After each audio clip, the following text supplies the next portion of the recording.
Good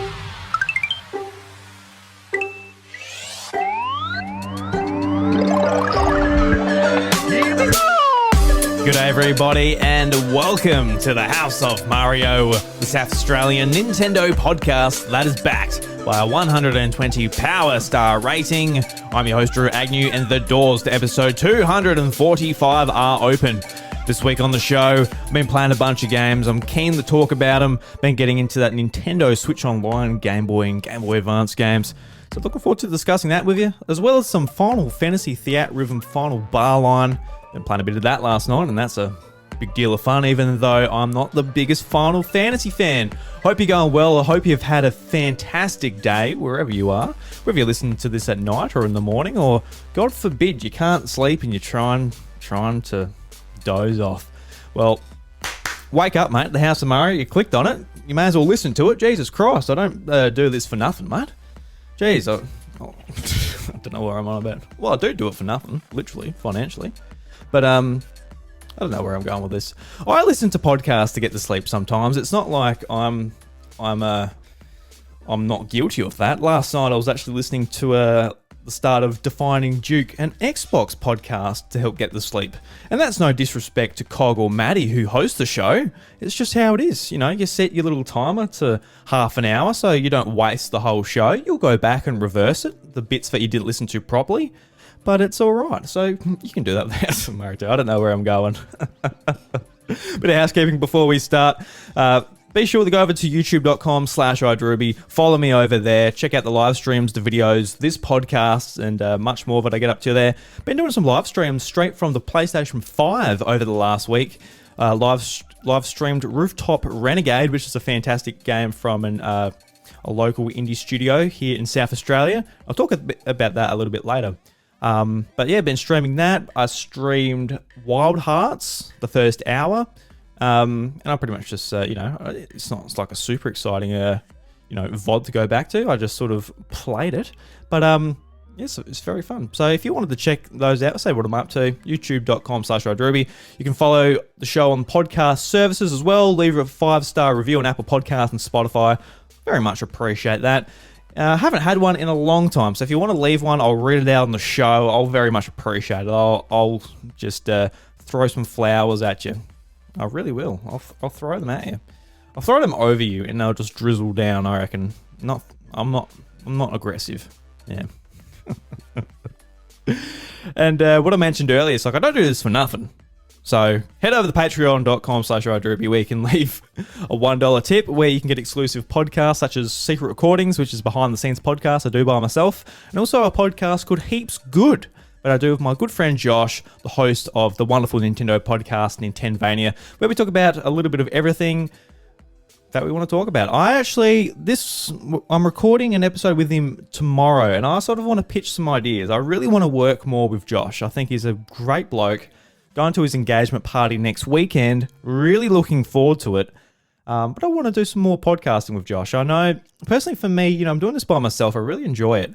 But I'm just really itching to just talk more games. I've been really enjoying my gaming the last couple of months, since work slowed down. Since I got this goddamn gaming TV. I know I never shut up about it, but it's really awesome. I cannot wait for it. And just with everything on the horizon, even like next week, we got Atomic Heart, which is not on Switch, but really looking forward to that on Xbox Game Pass, as well as PlayStation VR 2. My God, I cannot wait for VR 2.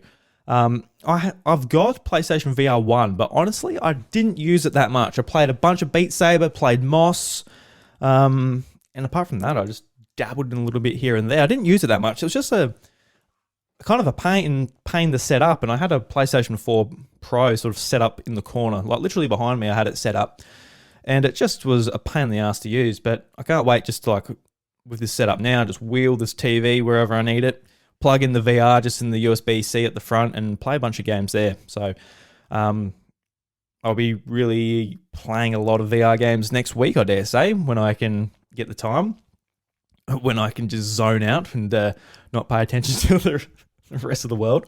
So I cannot wait for that. And also Kirby. Is Kirby out next week? It is. Kirby's out next week. Octopath Traveler. My God. The games this month. And it was originally going to be Atelier Ryza 3 as well, which is my most anticipated game, excluding Zelda. I think Zelda's on a different echelon of hype levels as far as games I'm looking forward to. But yeah, Tellurizer 3 was meant to come out, and that would have been a little bit too much for Drew to handle. I don't think he would have been able to do the multiple VR games, Atomic Heart, Tellurizer 3, Octopath Traveler. I think there would have been a little bit too much juggling there.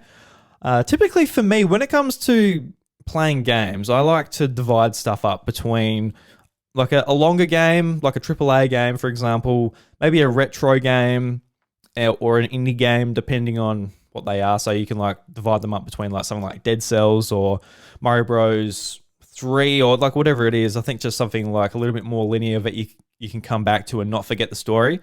As well as like maybe something like Super Smash Brothers or a rhythm game or something where you can come back to and just like go for the highest score or try and unlock characters or something like that. That's what I like to divide it up between.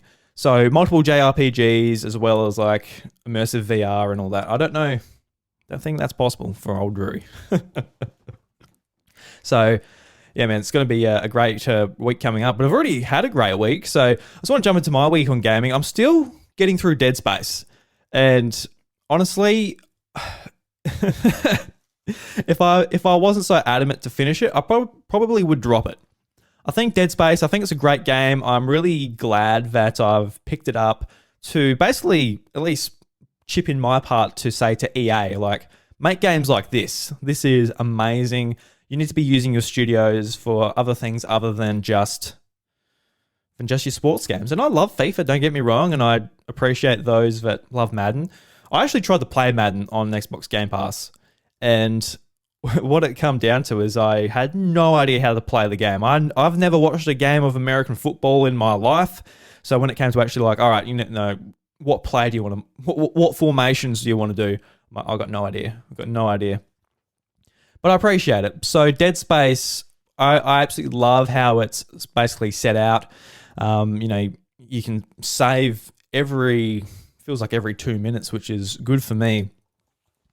But I think ultimately, like the first 3 play sessions, which I mentioned on an earlier episode of the House of Mario, I just feel like really stressed as I'm playing the game. And after 3 sort of nights of it, I'm like, I've had enough, I need a rest. In about a week and a half, I come back to it, and that feeling hasn't really gone away. I don't feel good when I'm playing the game. I sort of just want it to hurry up.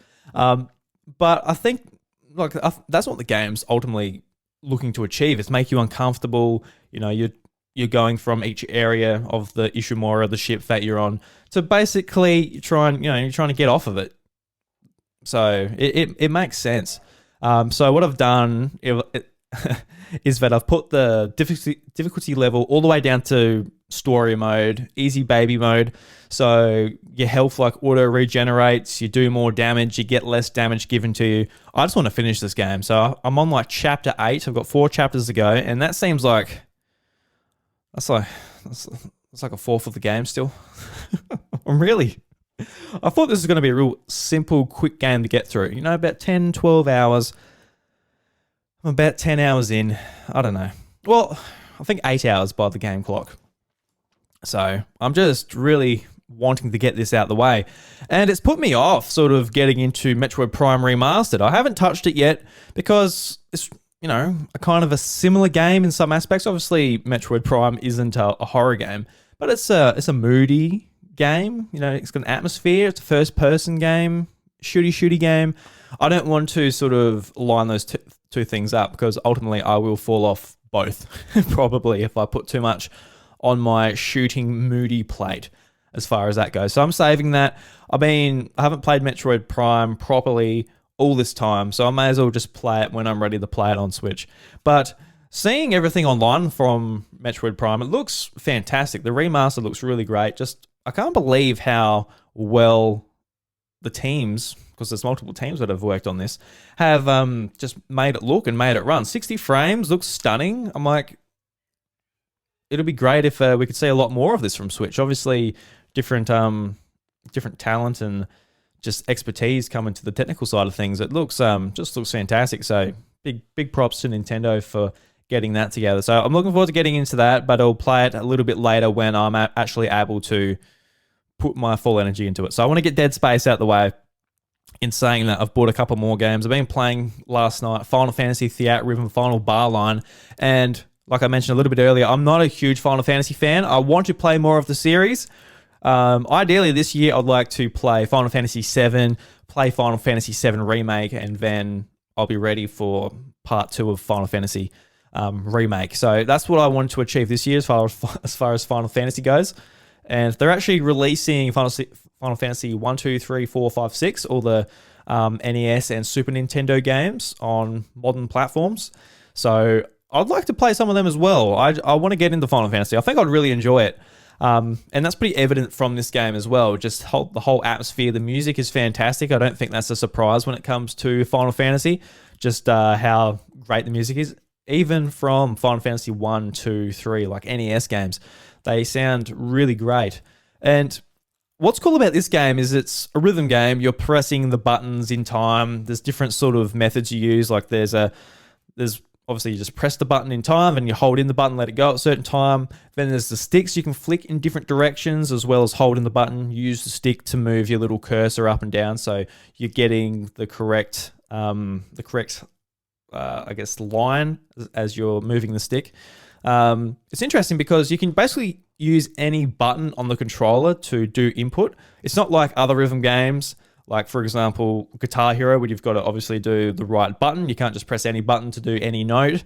As well as like one of my favorite rhythm games, which was on PlayStation, Vita, and PS3. There was a bunch of Hatsumiku rhythm games. There's a great one on Switch at the moment as well, where you've got to press all the face buttons in time. There's different sort of touchscreen inputs as well as using the stick and the shoulder buttons and the triggers. So it uses like every single button, but you've got to use the correct button. You can't just press any one. But this one sort of just throws that out the window. You can just press any button, which is good, I guess. You don't have to be like, you don't have to look down at your controller and be like, oh God, A, B, X, Y. Like it's not quite like that. It's just about how you input those actions, which is pretty cool. So you just press the button, beep, beep, beep, beep. And I'm playing on expert mode, which I think is it's not as good as it sounds. It's only like the second level. So it goes from like basic, expert, and then it goes on from 2 more from that. But I don't know why expert, you go from basic to expert. I was like, God, I'm not learning this quickly. But what's great about it is you go through every single Final Fantasy game and you go through the story of each game. And each game story only takes about, 20 minutes or something like that to go through all the songs. And as you're going through all the songs, there's different quests or different requirements to complete each quest. For example, a song might give you complete the song with this character or deal this much damage or use this item or defeat the boss at the end of the song. Because each song you play, you don't necessarily beat all the enemies. You got a certain amount of time that the song lasts for, and if you don't deal enough damage, the boss will just be like, all right, well, I'm still here. So that's pretty cool with that. And you've got so many characters throughout all the Final Fantasy franchise, and you're able to level them up as you go along. And that's pretty interesting as well because it offers that little itch inside your brain where you're playing songs, you're leveling up, you're getting different items that you can equip, different abilities that you can equip to your characters. You've got a party of 4 that you can use. You can use different summons that you collect along the way as well throughout the Final Fantasy series. And it's not as daunting as it sounds because last night was my first time sitting down with the game. So you can just press X and that just allows you to auto assign your party pretty much. Puts all like your items, your abilities, your summons, all of that it recommends for you to go into that battle. So that works pretty well. That's just what I was doing for the most part, apart from maybe some quests that wanted me to defeat the boss with a lightning ability. And I'm like, all right, I'll get a lightning ability and I put that myself. But apart from that, I was just auto assigning stuff while I was learning the mechanics of the game. So yeah, pretty much you're going through the different games. I went through a lot of the retro games. So Final Fantasy 1, 2, 3. I went and played Final Fantasy 7. Ooh, what was that new one that came out? Well, the PSP game. What was that called again? It's completely escaped me. I haven't played it before. But I really that game has the best music so far. Final Fantasy VII Remake, Final Fantasy VII, and oh god, I forgot the name of it. Final Fantasy, it's the PSP game. It's driving me nuts. I'm gonna have to look it up. But yeah, that had the best music out of the games that I played last night. And it also has like a bunch of DLC too. So I noticed that it's got DLC for Live Alive, and a bunch of other Square Enix games as well. So if they keep adding to that, that'll be amazing. If they just keep adding different RPGs from their repertoire, because this is one of the best sort of celebrations of a franchise I've ever played. And on the Nintendo side, we've had, Mario 3D All-Stars, which was just like, it's nice to get Mario Galaxy and Mario Sunshine on a modern platform. That's cool, but it wasn't really paying a massive tribute to like 35 years of Super Mario, one of the most influential and important series in gaming. It wasn't really doing it, but just have a game that like has all of Final Fantasy's music and remixes and music videos and just a bunch of stuff in there that really makes... I could imagine if I was a massive Final Fantasy fan, this would be just like the ultimate celebration, and just hearing all the music, playing the actual game itself, which is fantastic. I'm really looking forward to playing more of this. So I picked up 2 games. I picked up this and Wild Hearts yesterday. I played Wild Hearts for an hour, and ultimately this was the one that really hooked me. I didn't want to stop playing, apart from when I was getting late at night, and I'm like, God, I'm just like, the screen is just like a haze. I'm like, all right, time to go to bed. But apart from that, man, this is an absolutely fantastic game. I had so much fun with it, and I'm looking forward to playing more, unlocking all the songs, going through all the games, and seeing what more this game has to offer. So definitely check it out if you're interested. If you're just into rhythm games, this is a big recommendation. If you're a big Final Fantasy fan, this is a recommendation. And maybe wait for a sale or something if you're neither of those. I definitely do recommend it. But let's get into some games that I finished over the last week. So I finished a Game Boy Advance game, just one sitting, and we're all very familiar with this. I know I am. Super Mario Advance 4, Super Mario Bros. 3. Now, that's a weird name, but I never actually had this on the Game Boy Advance. I had Super Mario World on Game Boy Advance. That's where I first played that game. And that was just a tremendous game. It really was. And that's where I first played it. Really nice. But it was really great just having access to Game Boy Advance games again. It's so good. I've been waiting for it for a long time. It's one of the most hype reactions I had from the Nintendo Direct last week. And just sitting down with my 8-bit Do controller, beautiful D-pad, playing this game on the TV on handheld mode. I just like get the Switch. I was in bed, just lay it down on my chest with the stand, and play it that way. Just really a lot of fun. So it was nice to jump into this. And it looks absolutely stunning on the OLED as well. Just how like the pixel art is just beautiful. There's just something about NES games and Game Boy Advance games that just make me so happy. And it's not even necessarily that I'm nostalgic for SNES necessarily, because I didn't grow up with SNES. But when it comes to Game Boy Advance, that is an art style just across all of its games, from Pokemon to Minish Cap, and even in some ways, maybe I kind of associate, these Mario Advance games in some way, just because I remember as a kid going through gaming magazines, especially the Game Boy Advance games. That's a system I had, so obviously that's what I was paying the most attention to, and going through and like looking at the Pokemon reviews, looking at all the Mario games, which were the NES games. And there's just something really special about it. And I'm just so happy that we're able to play these now. It's been far too long. We're far too long into the Switch generation to be like, all right, here's 6 Game Boy Advance games, or, 8 Game Boy games. So just a really great game. And I didn't actually notice before, but like in the Mario Advance version of Super Mario Bros. 3, it actually has like Mario's voice in it, which I didn't notice before. And I assume Mario wasn't voiced in the SNES Mario All-Stars version. I think that was an addition to the Advance version, purely because back on SNES, I guess he didn't have a voice before Mario 64, and Charles Martinet voiced him. So that was interesting. I was just like playing it. I'm like, wait a second, it's got a voice. When like you die or do like get a 1-up or something like that. So can't wait. I'm actually playing through Mario 6 Golden Coins at the moment. Played it on 3DS. Really enjoy it. It's a quick game. I'm about halfway through in however long I was playing. Got to 3 of the 6 coins. So I'll be jumping to that. And I don't know, some of these Game Boy and Game Boy Advance games are going to be pretty decent to, I guess, bulk up my completion rate this year, which I'm looking forward to. But I think as far as that goes, I'm going to complete 6 golden coins. I'm going to play through the story in WarioWare. Been playing that a fair bit on Switch Online as well. It's great to have that on Switch.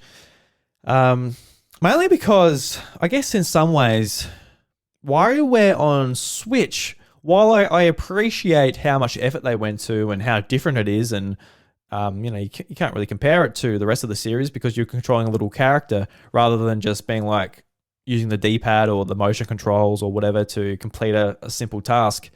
I missed WarioWare how I remember it in some ways, and the original WarioWare on Game Boy Advance is just a really special game. I really hope they do. I forgot what the other WarioWare Twisted. That's the one. I hope they put that on there. I think that'll be awesome because we see that there's going to be a couple of games that use the Game Boy Advance. I guess gyro control. I can't remember what it exactly was, but there was a Kirby game, a Yoshi's. There's a Yoshi game, Tilt and Tumble or something like that. I can't quite remember. I didn't have it. I just remember looking at it in Target, being like, $80. Nah, I don't know. I don't know about this Yoshi Tilt game, but looking back on it now, I wish I had that. That'd be awesome. I wish I had a lot of these things on Game Boy Advance, but that was a system that I was a kid. I didn't have the money to go and splash all the money on it. If I had as much games on Game Boy Advance as I do on Switch, I would have been a very I was going to say a very happy kid, but I might be very sad. I might not have gone outside much. Or I might not have played Pokemon as much, and I might not have such an affection for that series. You never know. You never know where life might take you, hey? Maybe it was a good thing I didn't have so many games. I just played Digimon Battle Spirit, Simpsons Road Rage on Game Boy Advance, which I have a real soft spot for, Pokemon, and what else did I play? Mario World, and that was kind of my Game Boy Advance repertoire. Before DS, I had a lot more DS games and played a lot more stuff on there. But yeah, man, can't wait for more Game Boy Advance games to come out. And I need to start Superstar Saga or Minish Cap. I need to play one of them. One of the games is a bit longer, so keen to play that. And the 6th game that I finished this year is Blanc, which is an indie game that we've been seeing a lot of Nintendo Directs over the last, feels like, 6 months. The black and white game co-op, you're playing as a wolf, cub, or a little fawn, which is really cool. The game stood out to me a lot. It just has like a beautiful art style, just black and white. The animation looks unreal, just how the characters are animated, how they interact with the world as you're going through. And I was a little bit worried because it's co-op. I'm like, And you can play by yourself. You can do one character on each of the thumbsticks and use the trigger buttons to interact and run. That's pretty much all you need to do in the game. So you can play by yourself, but ultimately for me, I didn't really see the need to play this game just by yourself. I don't think it is a game I would recommend to play by yourself. I think it is something you should seek someone out to play. There is online, so you can play with a friend from the other side of the world. So surely you'll be able to find someone and line up time schedules as well, because it's about a 2-hour game. We finished in 2 hours and a half, mainly because we got stuck in some sections, and some sections of the game sort of frustrated us, which I'll get into. So I did play this game with my partner Chantel, and we had an absolutely fantastic time.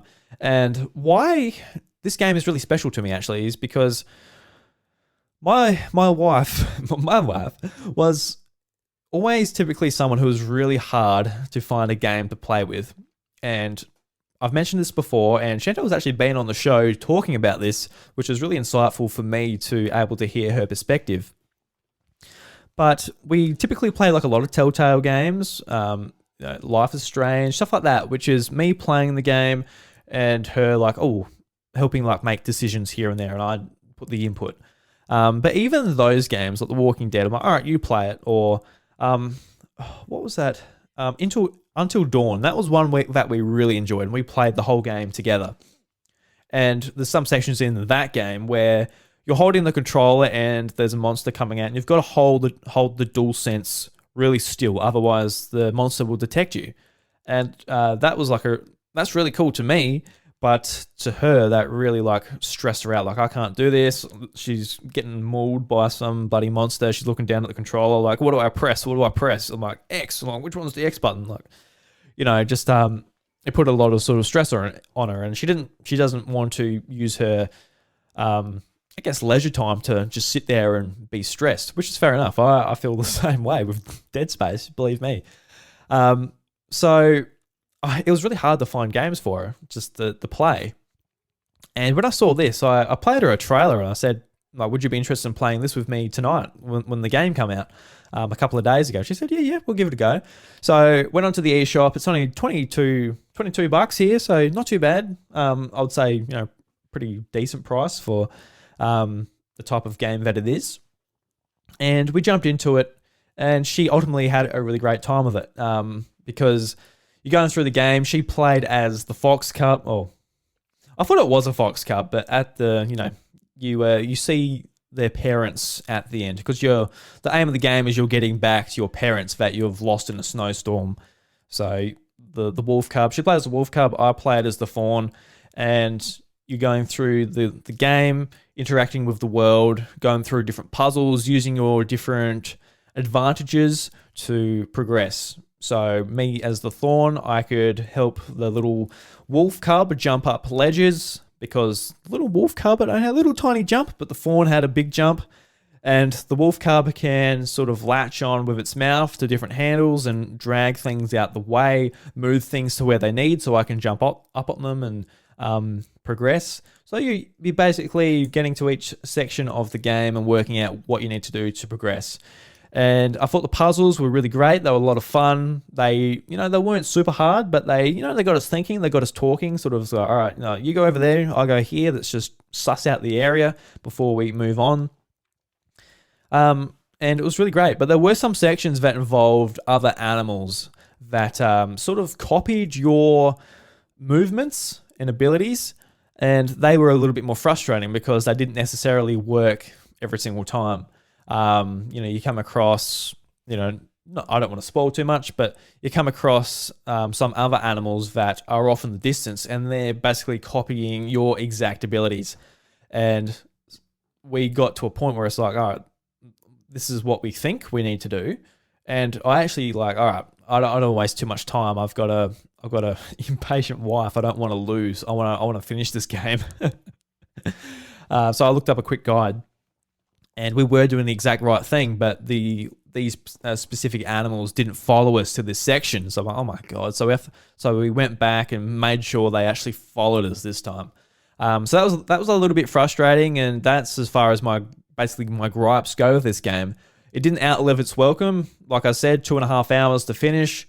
I can imagine going through this game multiple times just with different people just to see what they think, especially if they aren't big gamers necessarily. I think it would be cool just to show them, to get them into it, getting used to moving around on the stick and using a couple of the face buttons.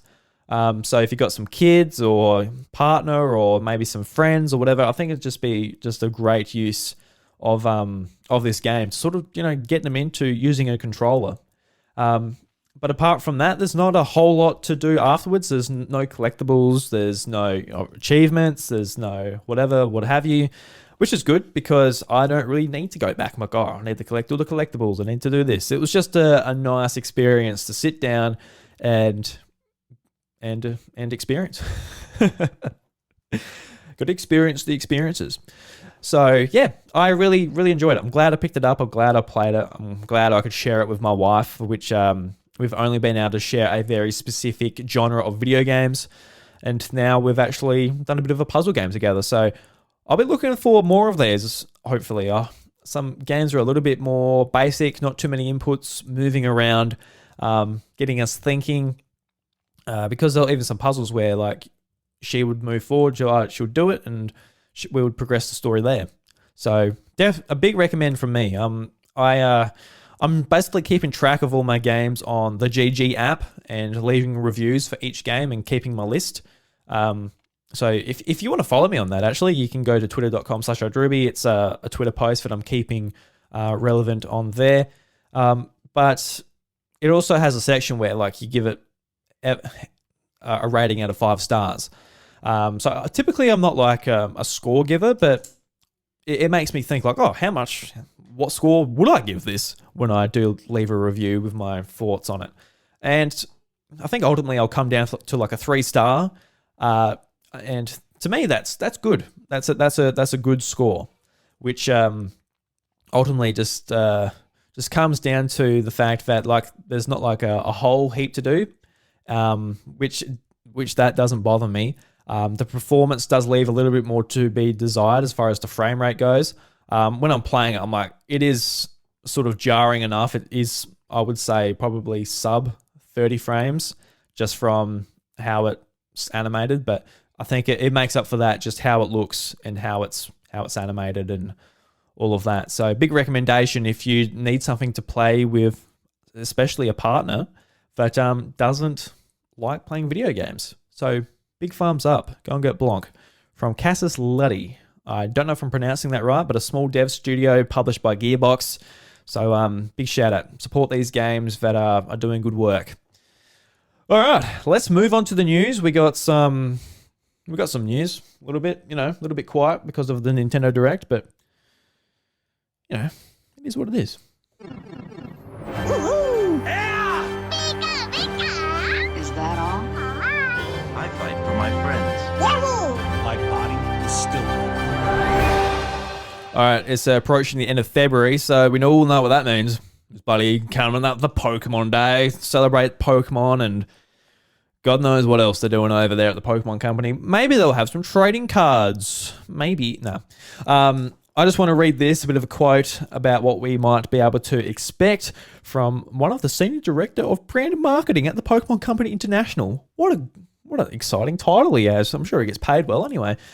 So, quote, since the beginning, Pokemon has had the unique ability of the physicality and virtually bringing people together. In 2023, we look forward to recognizing this aspect of the brand and inviting its remarkable community of fans to experience the many ways they can connect and Pokemon together across the franchise. We welcome trainers to play, discover, watch, collect, trade, and beginning this Pokemon Day, celebrate Pokemon together. And I just bring this up because typically we get a Pokemon Direct or a Pokemon Presents or, a video with a couple of Pokemon announcements as far as stuff for Switch, mobile, and a bunch of other stuff a 28-year-old doesn't get too excited about. But this is a franchise that's for many people in the world, many ages, many, many different variations of people. So what are we hoping for out of a Pokemon Presents? Because we will get one. We will get one for Pokemon Day, whether it's going to be worth watching and paying attention to or not. And this is on the tip of everyone's tongue. There's a bunch of rumors going around. People are starting stuff up out of thin air, from what I believe. But Pokemon on Game Boy and Game Boy Advance, now that the online services are out there, for the love of God, Pokemon Ruby, Sapphire, and Emerald, and even Fire Red Leaf Green are some of my favorite games of all time.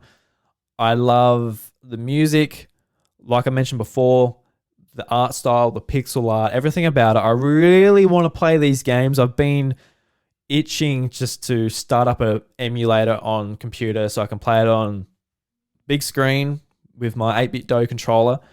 And even achievements. You can do achievements on RetroArch. So that was like, oh, that sounds great. But I want to hold off at least into Pokemon Day where I can be like, all right, give us the goods. And if they don't do it now and they don't do it next year, well, I don't know. I'm just getting a little bit impatient as far as that goes, to be honest. But that'll be great. That'll be absolutely fantastic. I'll love to see that.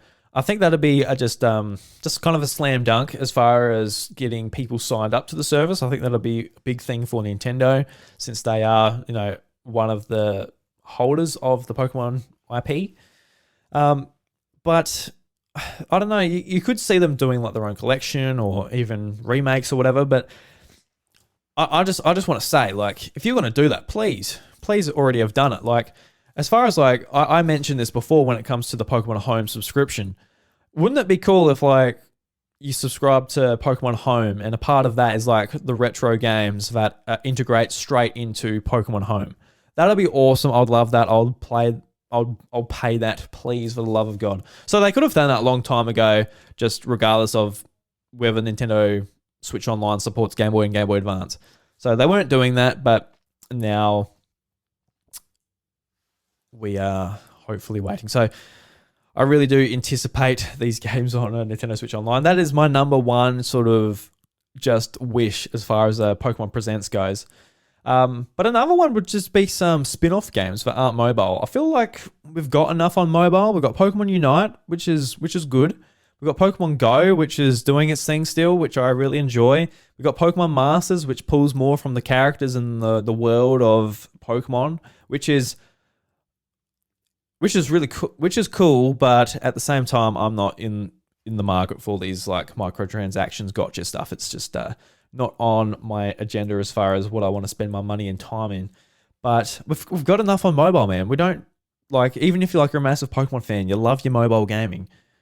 That's enough. Like you got the gotcha, you got all the passes in Pokemon Go, you're getting characters and all this and Unite. That's enough, man. That's enough. Calm down.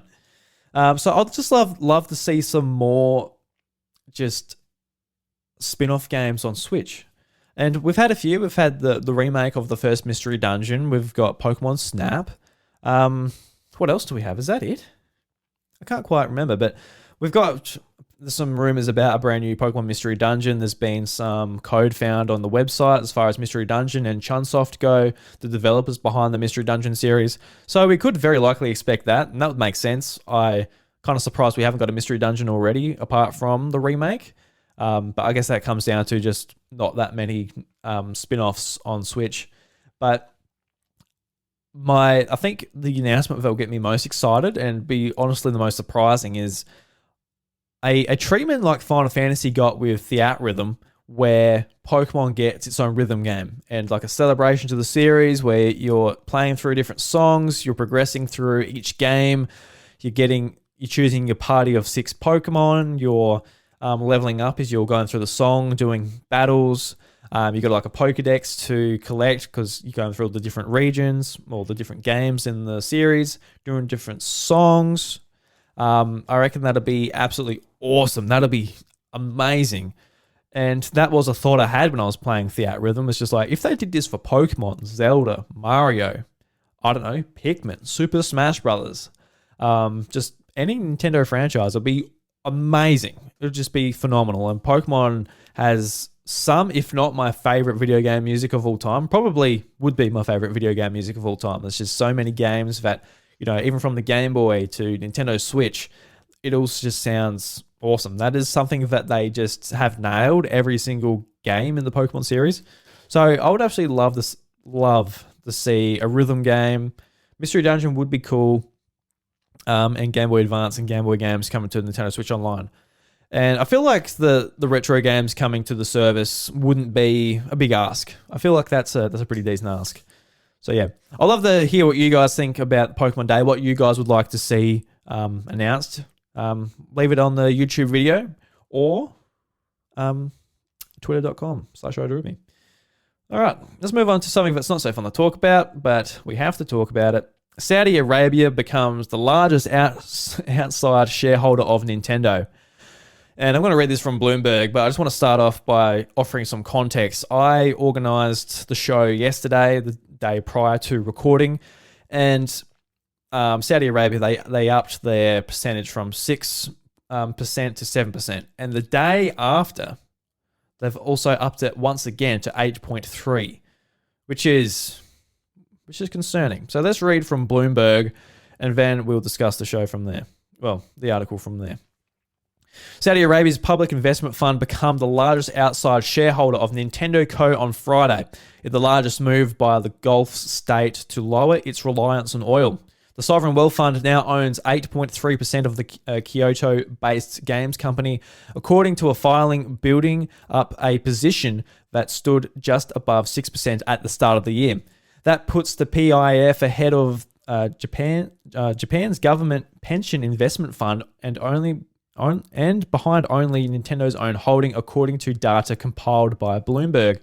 Under the Crown Prince Mohammed bin Salman, Saudi Arabia is making a concerted push to break into the games and esports industry, most notably to set up the Saudi Games Group under the PIF umbrella with $38 billion budget and lifetime industry veterans in charge. Saudi this week revealed its first foray into China's games sector with $260 million investment in Tencent Holdings Limited and competitive gamer organizer. Okay. I don't know what the competitive gamer organizer is. Anyway, moving on. The latest Nintendo stake purchase was made for investment purposes, the filing said. A Nintendo representative said the company doesn't comment on specific shareholders and PIF didn't immediately respond to a request to comment. Quote, "It's tough to bet against PIF due to its size in the market," UBS analyst Kenji Furikama said.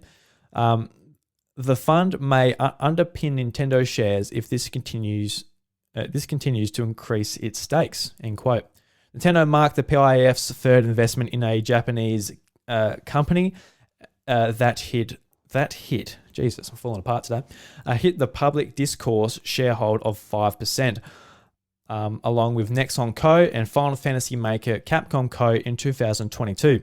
Its growing portfolio in games and entertainment firms now includes Activision Blizzard, Electronic Arts, Take-Two Interactive Software Inc., Koei Tecmo Holdings Co., and data compiled by Bloomberg show. Quote, "The Nintendo purchase, as well as investments in the game companies around the world, is a part of the Saudi Arabia's long-term project to become less reliant on oil," said a consultant who works with Japanese companies exporting pop culture content to the Middle East.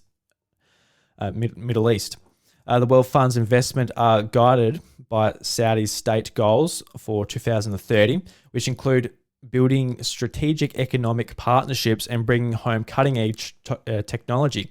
Some of the technologies the PIF have targeted include renewable energy, big data analyst, and entertainment content. The PIF is bankrolling the construction of Neom, a futuristic city in the northwestern Saudi Arabia, which it plans to market as the region's first gaming hub. It will house a campus and draw businesses, developers, and artists to collaborate on games, marketing documents say. MBS, who is making attempts to rebuild relationships with Washington after the killing of the Washington Post journalist Jamal I'm not going to try to pronounce that, by Saudi agents in 2018, was behind the PIF's $45 billion investment in tech investor SoftBank Corp Co. First Vision Fund.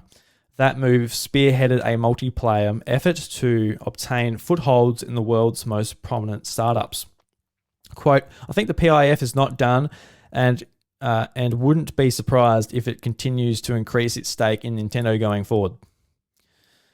End quote. And that's the end of the article. So, this is something that I bring up each time that it comes into basically the zeitgeist and the news when they up their sort of footprint on Nintendo shares. And why this is a concern just for the gaming industry at large is just, Saudi Arabia. This isn't just a company in Saudi Arabia. This is the PIF. This is essentially the government, the people that make the rules, that tread on women, that tread on trans people, that tread on gay people, tread on lesbian people, tread on a bunch of people, strip their rights to the point where, they don't even get a slap on the wrist. They get written off. They get killed. which is just an awful thing. I think it's something that is just outright sucks as far as, trying to enjoy the hobby. And it's not just Nintendo, it's other Japanese publishers that we really enjoy. Capcom, Koei Tecmo, some of my favorite publishers. Obviously, Activision Blizzard, EA, a bunch of games that I've bought over the last couple of months. That I guess technically a little bit of that cash is going to these guys. And I think some people in Saudi Arabia, they say, look, this is them trying to make a change. They are trying to change for the better, bring more games and bring more stuff into the country, more tech, more, I guess, Western influence in some way. And if that's the case, that's great. I hope that is the case. I hope they are trying to move forward and become more a part of, I guess, modern day. We're not living in the Stone Age where women have to, fit into a certain role.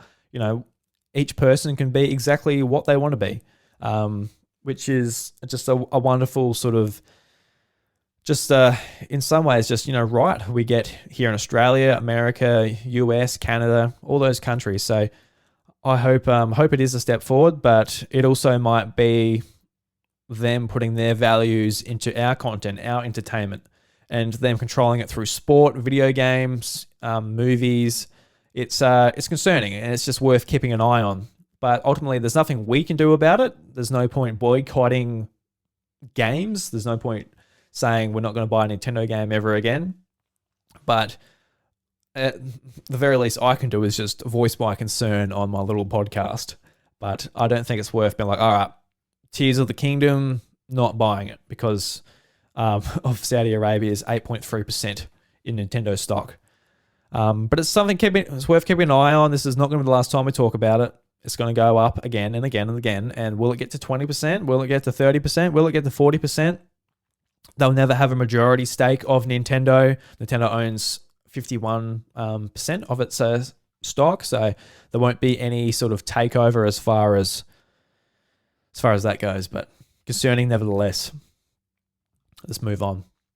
Tears of the Kingdom. Speaking about, we got some pre-order bonuses up here in Australia from EB Games and JB Hi-Fi. I've got the game pre-ordered at EB Games. I got the collector's edition, so I will be getting a bonus luggage tag with the Tears of the Kingdom logo on it. So good for me. Do I go traveling that much? No. Would I use a Tears of the Kingdom luggage tag? No, I wouldn't. But in the Discord, our good friend Zach of Blowing Cartridges podcast is going to Japan the very next day. So he's like, oh, look, I've got a Tears of the Kingdom luggage tag. I might be able to lose on the trip. So very jealous of Zach going to Japan, but I'm sure he'll be able to use that luggage tag. And we got from JB Hi-Fi, a retailer here, we got Tears of the Kingdom coin, which is a lot cooler. So there's that. So those of you that shop at JB Hi-Fi, awesome stuff. You got a coin. But for me, I don't have a JB Hi-Fi anywhere near me, and I like to support the brick and mortar EB Games here. I actually had a really good chat with a bloke that worked at EB Games yesterday. I went in and traded in my PlayStation 4 Pro towards PlayStation VR, and we're just talking about VR and all this. And he actually mentioned that the VR was like a lot more pre-ordered than Hogwarts Legacy, and Hogwarts Legacy was actually pre-ordered a lot at that specific EB Games. And I was like, wow, that's pretty cool. But when I was thinking about it a little bit more, I was like, well, you have to come here to get the PlayStation VR 2, whereas Hogwarts Legacy, a lot of people would just be like downloading it on Steam or, the digital storefronts on Xbox and PlayStation. So interesting nevertheless. Seems like it's going pretty well down in my part of the country. Let's move on. So Splatoon 3, the expansion pass, the first wave comes out February 28th, and we get access to Inkopolis from the first game. So cool. Well, not really. It's a little bit boring. It doesn't get me excited for it at all. But it's interesting how they sort of word it, how it is like, you get the first part of the expansion and you get the second part. And the first part, especially for this, but even with Breath of the Wild all the way back in 2000 and... Did it come out? Yeah, it must have come out 2017, the expansion pass. But even that, you got like very minimal content in the first wave, but then the second wave was like the big story stuff. And it seems to be the same for this as well, where it's kind of like a pre-order bonus in some ways. You get the access to the different city, which is cool if you're a massive fan, but it doesn't really offer anything new as far as like different shops and items and that. You just like, it's like a different storefront pretty much, and different aesthetic and how everything's laid out. But if you're a big fan, you might appreciate it, especially if you're missing and feeling nostalgic for the first game on Wii U. So coming out very soon as well, February 28th. We got some new images from the lost official Super Smash Bros. Slamfest in 1999. And this was interesting because this was something a lot of people online were trying to uncover and find photos of, and now we got some really high res images of it as well. So I'll read this from My Nintendo News and then we'll discuss. Back in 1999, Nintendo of America held a special Super Smash Bros. Themed wrestling event in North America, which was titled the Super Smash Bros. Slamfest 99. The official event saw characters from the now acclaimed franchise wrestle it out in front of a live audience in Las Vegas on the 24th of April 1999. The event was also filmed and broadcasted on the official Nintendo of America website via Real Player. Sadly, despite the fact that Super Smash Bros. Slamfest was broadcasted live back then, it doesn't seem to be any video footage of Slamfest 99 anywhere. Thankfully, the event's producer, Ed Espinoza, I don't know. I'm so bad with names, as we know here, has scanned some of his photos from the event, and we have some included a few in here. Quote, these 31 new photographs were provided courtesy of Ed, Slamfest 99's producer. They were scanned from his personal collection, and he was gracious enough to offer them to the search team to be shared around. Ed has also previously been interviewed by GameXplain to talk about his memories of Slamfest 99 production. These photos reveal the new details that have never been seen before in the search, such as to performers, rehearsals, gameplay stations to preview Super Smash Bros. 64 and surrounding stage area and production equipment. Clear images of the referee and announcer and much more. So just to paint a bit of a picture for you guys that haven't seen this, if you remember the Super Smash Bros. 64 commercial where there's Donkey Kong, Pikachu, Mario, and Yoshi just duking it out, just ripping each other to shreds, that live action commercial, that is the same suits that are featured in this event where there's a big wrestling ring and you got these 4 Nintendo characters just going at it with each other. And it's interesting that think about like the very first game where it's just like, what? Like you got these characters that you remember from like Mario 64, especially on the Nintendo 64. You got Pokemon Stadium, you got Legend of Zelda, you got Donkey Kong, which like all the characters together, they're fighting each other. It's like Nintendo's not typically violent. Now they're all just together, which is cool enough. And then they're all fighting in this fighting game. So it would have been like a really weird sort of circumstance to find themselves in. So just having this live event, you can imagine just like how weird it would be just being there and seeing it all. So I need to check out this interview by GameXplain. That's pretty cool. So it's cool that with the search is over for the most part. It's just like finding evidence of this event that was sort of lost to time, and it's something that wouldn't happen these days, where an event just is lost. It's lost to time. So it's there if you want to go and check it out.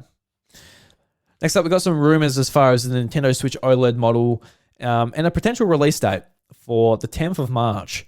And since the Tears of the Kingdom, I guess, trailer a couple of weeks ago, I think it has sort of solidified this Switch OLED as a real special edition coming out. I don't think it is fake, mainly because on the Joy-Cons there's a logo, a unique logo that we hadn't seen before, and in the Tears of the Kingdom trailer from last week, it's featured in that. So unless there's someone from within Nintendo who is mocking this and making it up just to throw us off, which is a weird thing to do, I believe it's real. And just to reiterate what this OLED edition is, it's got golden Joy-Cons. The left Joy-Con has a pattern that's green. The right Joy-Con has a pattern that's white. Has a white dock with golden accents on it, with the Tears of the Kingdom, basically Triforce logo and coat of arms in the middle, as well as some sort of circle sort of patterns on the side. And on the back of the actual OLED Switch itself, it just has sort of that circle pattern, which is pretty boring. But the dock looks great. The Joy-Cons look okay. I'm not that wild about it. I think for the most part, a little bit relieved just in some ways, because if it was like, oh my God, that's an amazing Zelda Special Edition, I would probably have to buy it. But I think I'm at the point now where it's like, all right, that's enough. Enough Switches. I've had enough. But just reading from the article, just to make sure we get everything as far as what we need to know, is quote, is looking increasingly likely that the leaked Legend of Zelda Tears of the Kingdom OLED model console is a real deal. Today, YouTube channel Nintendo Prime has published an image of a new Nintendo Switch SKU on GameStop's internal system, which had a date of Friday 10th listed. The date is most likely when the all-important pre-order program could start in North America video game retail. It should be noted that Nintendo has not announced the Legend of Zelda Tears of the Kingdom Nintendo Switch OLED model system, so at present this will be marked as a rumor. But yeah, I think that we are going to get the system before May, and pre-orders could very well go up. Start of March sounds like a good time. You pre-order it, a couple of months, March, April, yeah, so it could come out start of May, I would say. Like, let's have a look here. So I'm just getting at my calendar for those that cannot see, which is majority of people.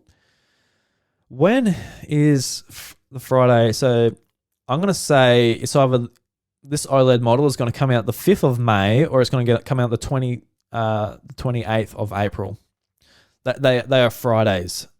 And typically Nintendo sticks to the Friday release date. And most publishers do here in Australia as well, but there are a couple of games that don't. Atomic Heart comes out Tuesday, for example, for some reason, which I don't know how you guys feel about Friday releases. I think they're great. You know, you finish work and then you've got your gaming, your game that you've been looking forward to for a long time, just sitting there waiting for you. But Tuesday, come out Tuesday. What are you doing? It's not too bad because you can just download it and that now. But I don't know. I started to collect physical games for PlayStation 5, just getting my games physically, and the amount of effort it was to go and pick up those games rather than just download them and have them ready to go in the morning. Don't know how I feel about that. Okay, let's move on. We've got a story from Metroid Prime Remastered, and it's from GamesIndustry.biz. The title is Original Metroid Prime Developers Omitted from Remastered Credits. So let's jump into it. Metroid Prime Remastered is the latest title to be criticized for omitting developers from its credits. In this case, the game's original developers. Zoid Kirch, who was the senior engineer on the 2022 Nintendo title, shared via Twitter, rather than including the staff in the original game credits. It instead featured the line, based on the work of Metroid Prime, the original Nintendo GameCube and Wii version development staff. Kirch acknowledged that many studios did amazing work on the remaster, but said he felt let down by this decision. Quote, I worked with so many amazing people in the game, and everyone's name should be included in the remaster, not just a single card like this, end quote. Game Rant reports that the game's credits include the names of the staff from Retro Studios, the original game's developer, which served as the primary team on the remaster alongside a number of support studios. These included Iron Galaxy Airship Images Limited, Adam Hawk Design, GG Bot, Game Sim Inc., Liquid Development, Original Force, Shanghai Mind Loader, and Digital Technology and Zoombot Studios. Credit omissions is a long-term running problem in the games industry, most recently by striking distance, leaving around 20 former employees out of the credits for the Callisto Protocol. So, yeah, this is another story. I haven't had to talk about it too much on this show, but it's been a bit of a topic as far as just the gaming zeitgeist goes. Just in general, just people being left out of credits, and even big games like God of War Ragnarok, some of the interns being left out. And it's something that we don't think about a whole lot as gamers. You know, we finish a game and the credits roll, like, oh, you sort of, you fold your arms and you look at all the amazing, talented people that just made an experience that just really captivated you and you enjoyed and you feel like you spent your money on, and, you know, that you feel just really good just with your time you put into it. I'm running around in circles here. But typically you don't feel like you don't sort of think about what it'd be like to be left out. You can imagine putting 4 or 5 years into a project, being a part of a team of 50, 100, 200 people, putting this thing together, putting your little touch on it, whether you're part of just putting some little textures on a rock, whether you're a part of the soundtrack, whatever little role you have, you put your heart and soul into this game, whether it's just a day job and you don't really care. You want to be acknowledged for it. I could imagine being like, oh my God, I got a job at this game studio, and I'm in the games industry. It feels so rewarding to be a part of this, even if it's not a big Nintendo game, even if it's just a really shoddy mobile game which no one cares about. You want to put your mark on it. You want to feel a part of the team, and just being omitted from it kind of sucks. And especially in like the case of like the Callisto Protocol, God of War Ragnarok, a lot of these other games that they weren't remasters, they weren't they're original games from the ground up, and they had a part of it, and they should be in the credits. It's a little bit different for this because I can see from Nintendo's point of view where it is just like, you didn't have a part of this product necessarily, but we will say good on you for doing for just the original team. Just big shout out, because a lot of those people from Retro Studios are no longer a part of the company, and I don't know how it works financially. I don't know if it's if they're in the credits, they're like, oh, we're entitled to money for royalties or whatever. I don't know if that becomes a little bit tricky and Nintendo wants to avoid that. I'm not quite sure, but I think it would be great to just have them a part of the credits, be like the original, like even just have like all the staff a part of the remaster, then the credits keep rolling and it just has like the title come up saying like the original staff for the Metroid Prime 2002 on Nintendo GameCube and Wii, Metroid Prime trilogy. Just have everyone's names in there, man. Just these people that are part of making this fantastic game and series that means a lot to people. I think it's not too hard to do, for the most part, and it gets tricky as well because for some reason, as malleable as games are, how you can go into it, do the code, add stuff, DLC, all of this. For some reason, credits are just a hard thing to edit for game developers. I'm not sure why. Whether it's just like a movie, like a video file, and they can't go in and just replace it. I'm not too sure, but I would like to see the original retro studios staff to get a bit more acknowledgement as far as the brand new game goes, because realistically, a lot more people could be playing this version, and they would like to have their names in front of those people. So, yeah, I'm sure we'll be covering this a bit more as more games come out remastered from Nintendo, but don't include them in the credits. But even stuff like Pikmin 3 Deluxe on Switch, that also had in the credits just thanks to the original staff of Pikmin 3. So that's not even that old a game. Probably still got a lot of those people still there. Yeah. All right, another article from gamesindustry.biz, and this is just something I want to bring up because it's been a little bit annoying over the last couple of weeks. So let's get into it. Legend of Zelda Tears of the Kingdom will cost $70 USD. The article reads, Legend of Zelda Tears of the Kingdom will retail at $69.99. Nintendo confirmed. Rumors of the Breath of the Wild sequel's price tag had been circulating for the past few days, with Nintendo finally revealing it after yesterday's Nintendo Direct. Nintendo Switch top-tier first-party titles have historically been priced at $59.99, so it's the first time the platform holder has increased its price point Talking to Gamer4, but Nintendo suggested this might not apply to all of its major releases going forward, saying, quote, "We determine the suggested retail price of any Nintendo product on a case-by-case basis," end quote. This follows a wave of AAA titles embracing a $70 price point since the release of the PlayStation 5 and Xbox Series XS. Take-Two kicked off the trend when it announced in July 2022 that NBA 2K21 would cost $70, but many followed the suit, including Activision with its Call of Duty and Sony with Returnal.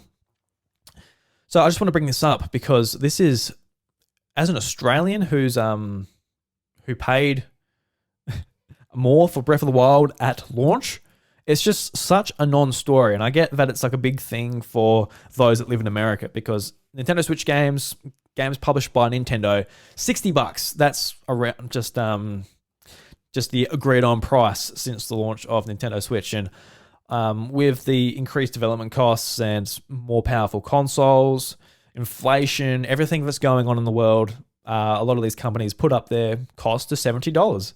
And when it comes to PlayStation 5, when it comes to their first party games, when it comes to God of War Ragnarok and even the remaster of The Last of Us, these games are like technically the most impressive and expensive to develop games in the industry. So I think for me at least, like the increased cost, I see it being justified. But I can see people being like, all right, so that same cost is going to be applied to Nintendo Switch games, which I can understand because the whole point of the Switch is that it's lesser hardware. It's it's very old mobile hardware. So development for Nintendo is cheaper. They can put out games quicker, and ultimately for us as the consumer, they can be cheaper, which is great. And I think that's ultimately where Nintendo fits in. Where even a Kirby game here in Australia is $80. It's still relatively cheap compared to maybe a PlayStation game or an Xbox game to buy for your kids. So it fits in that way. But there was so much just hubbubaloo being like, oh my God, Nintendo games are $70 now? You got to be bloody kidding me. It's like, guys. Even when it was just rumored, like it got leaked on the eShop, it's just Zelda that's $80. Sorry, that's $70 in the USA. And Breath of the Wild launched at $60. But here in Australia, Breath of the Wild launched at $90 and Nintendo games release at $80. So at the launch of Nintendo Switch, we already paid $10 more for Breath of the Wild. And when it comes to Breath of the Wild, it's one of the best games ever made. It's massive. You can play it for hundreds of hours. It's an amazing, amazing game. It's worth $10 more than any other Switch game. Like, realistically. And Tears of the Kingdom, it's going to be... I'm not thinking about it too much, but just like looking at it as someone who's got, like we've all got knowledge of Breath of the Wild and what that was and what a 6-year development cycle for a brand new Zelda game that's iterating on that game. This is going to be a tremendously impressive game. It really is. It's going to be an amazing game. I don't want to hype it up too much and be disappointed when we actually get to play it, but this game's going to be worth $70. It's going to be worth $100 US. Like, it really is. It's going to be awesome. But I think where a lot of the disagreement comes is just like, all right, does that mean the next Mario Golf's going to be $70? Does this mean Mario Strike is going to be $70? Does this mean, a lot of these games that are good on Switch, but they're certainly not worth, it's like a premium price tag. But we've got it confirmed from Nintendo that that is not going to be the case. It's just Tears of the Kingdom. It's had a very long development cycle. Nintendo feel like they can get away with it, and they feel like it's ultimately worth it, just as far as the price goes. And I agree with them, to be honest. And I think it's good to be flexible with prices.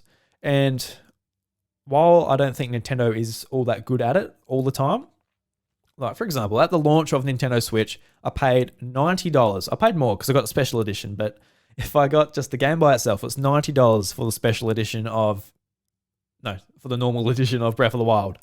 But I paid $70, so $20 less, and $10 less than your normal retail price here in Australia for 1-2 Switch. I paid $70, and that is a game that should have been $20, or, realistically, it would have been great to be free, just to show off a lot of the great things the Switch can do, which are the Switch actually hasn't shown off since that game. Like the HD Rumble, really cool. Have not used it since that ball game in 1-2 Switch. So I think it's just great if Nintendo can be a bit more flexible with their prices. We saw that with Metroid Prime Remastered, $60 in the US. No, $40 in the US, $60 here. I'm getting mixed up between what currency I want to stick to. But basically what I'm just saying is that I think that it's not such a big deal. And I was listening to podcasts being like, Nintendo Switch games, they're all $70 now. So people were just losing their mind. But just calm down. They're not $70 everywhere. It's just Zelda, which you will pay. You will pay. And if you wait 5 years for the price to go down, it won't. It won't. There's some games that I'm like, I want to pick up Pikmin 3 Deluxe on Switch. Still $80, man. It's a port of a Wii U game. I want it not to break my bank, man. I just want to pick up the bloody little Pikmin game and play it before the fourth one. That's all I want to do, man. That's all I want to do. All right. That's all the news, guys. So let's jump into the Red Coin releases. And we'll get out of here. So we've actually had a great week this week. Theatrhythm Final Bar Line is on Nintendo Switch. You can get it for $85 Australian. Really great game. Another game I actually really want to talk about, which I didn't talk about at the start of the show, so we'll talk about it here. A great place for it. Rooftop Renegade for $26.50. And I was provided the code from the publisher, so thank you very much to Rooftop Renegade. My friends at IndieXP, Alex, set me up, so really appreciate it. This was a game that I was really looking forward to, actually. It's made by a local dev team in Adelaide, so really cool. And the premise of the game is, before I get into that, let's just read the blurb we got in the eShop. So Rooftop Renegade is an action platform all about speed and flow. Evade capture through futuristic skyscrapers, channeling powerful abilities from your hoverblades. So the game is like you're zipping around in your hoverblades. It's 2D, and the game is all about momentum and speed as you're getting through the game. You're trying to beat your highest score, and as you're going through it, you're going through the arcade mode, and there's 26 levels to go through, and the goal is to get the best rank, the best time you can. And when going through it, you're also unlocking different abilities to your hover boots. So you start off with nothing, you can just jump, and then you gradually unlock different abilities as you go along. You get a boost, which is your first ability, then you get a double jump, and then you get like an ability to basically just kick down, so you can do like a quick descent. Then you get a invincible ability where you can just run through obstacles and stuff like that. And it's really fun. I had a great time. I streamed it for about 3 hours the other day, and it was great. I really sort of enjoyed my time with it. But going through the arcade mode and finishing all the levels and going through that, there's not a whole lot to do. It's just very much pick up and play, try and beat your time and scores as you go along. But I think what let me down a little bit for it is just like it's so much fun to try and beat your score. For example, it puts like a ghost time similar to what it does in Mario Kart. So you can race yourself, to try and get better times, but it doesn't really motivate you as much because there's no leaderboard. Well, at the time of me playing the game anyway, there was no leaderboard, so there's no something to push you on, which I think is a great sort of addition for games like this, that you finish a level and you see that your friend beat you. And that was like a big thing in Need for Speed and Forza Horizon and some other racing games where you're trying to beat your friend's score. And I think that would have been a great addition to this. But apart from that, it just has great music, just a great aesthetic, and a lot of fun to play. So you can get it for $26.50. I think it's worth it. I think it's just a great game to pick up and play and have fun with. Not a whole lot to do apart from going through the arcade mode, beating your scores, as well as playing randomly generated levels as well, which adds some variation to it all. You can basically go into it and press the randomize button, and it gives you a random level with random obstacles and all that, which is pretty neat. And I'm playing on PlayStation, and I think the achievement system, the trophy system, actually adds a lot to this game, where it incentivizes me to try and get S ranks, to try and do these different challenges. There's like a challenge for the truck that's chasing you as you're trying to escape it. There's a trophy for escaping it at the very last second, like finishing the level just as with it up your ass, basically. And like a bunch of challenges like that add some stuff to the game, which is a reason that I really wish the Switch had an achievement system of some sort. So I'm enjoying just going through the trophies. Hopefully I'll get the platinum on that. But yeah, great game. Really do recommend it if you're into that. And like I said, great music. Great music. Next up, we got Souls of Chronos. It's a classic JRPG with a action combat system. The blurb reads, a faithful encounter in a world of turmoil. 15 years ago, after a catastrophic event known as the Apocalypse, the world is still in an era of its greatest unrest. Even Atella, a harbour town far from the centre of Valios Empire, is no exception. Local gangs, slum dwellers, external forces, and secret soldiers, all of these factions are clashing down together. So $28.50. And it looks pretty cool. It looks like a really nice sort of classic JRPG with a nice chibi hand-drawn art style, which is pretty cool. And this is a game that actually caught my attention a little bit. 10 Dates, $22.50. It's a live-action interactive romantic comedy. 10 Dates is the sequel to the interactive rom-com 5 Dates, taking place in the post-pandemic world. Misha, a millennial from London, is in search of an elusive in-person connection, tricks her best friend Ryan into going to a speed dating event with her. Each with their own 5 personal matches, Misha and Ryan must pluck up the courage to turn on the charm to date widely different personalities. And I've never played one of these live action games where you're basically making choices. I guess similar to like a Telltale game where you're making choices and you can interact with the game that way. But I wouldn't mind playing in this. I don't know if it's on. It's got to come to like Game Pass or a service like that. I personally wouldn't want to buy it, but I'm intrigued enough. Maybe it's worth picking up for $22. I don't know how long it is either. It'd be interesting though. Jesus Christ, I'm looking at the space. It's 20 gigabytes on your Switch. Jesus Christ, there must be a bit of film in there. All right. Well, I think that brings us to the end of the show, everyone. Thank you very much for spending your time here at the House of Mario, listening to episode 245. I really enjoyed it this week. I was a little bit nervous whether I had the energy to do it or not, but stumbled through a couple of names in there. But I think it was a good show. I really enjoyed it.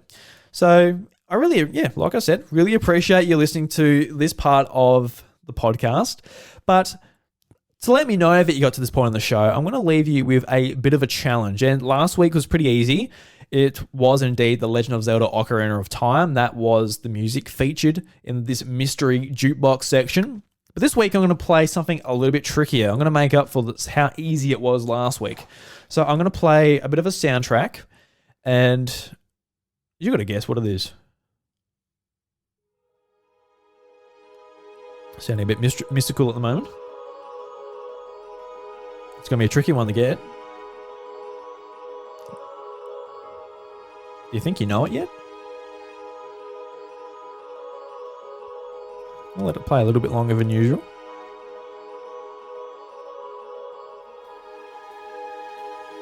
Should I give any hints? Do I have any hints to give you?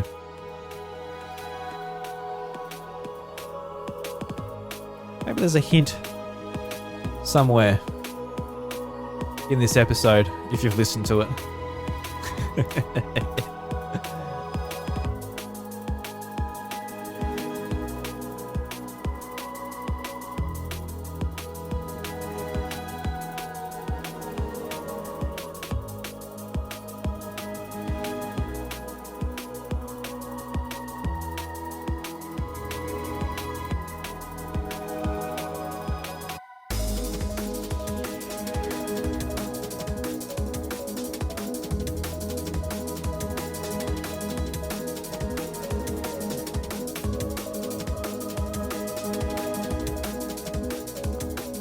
The last hint I'll give is that the soundtrack just come out on Spotify and Apple Music recently. So that's the only hint I'll give you.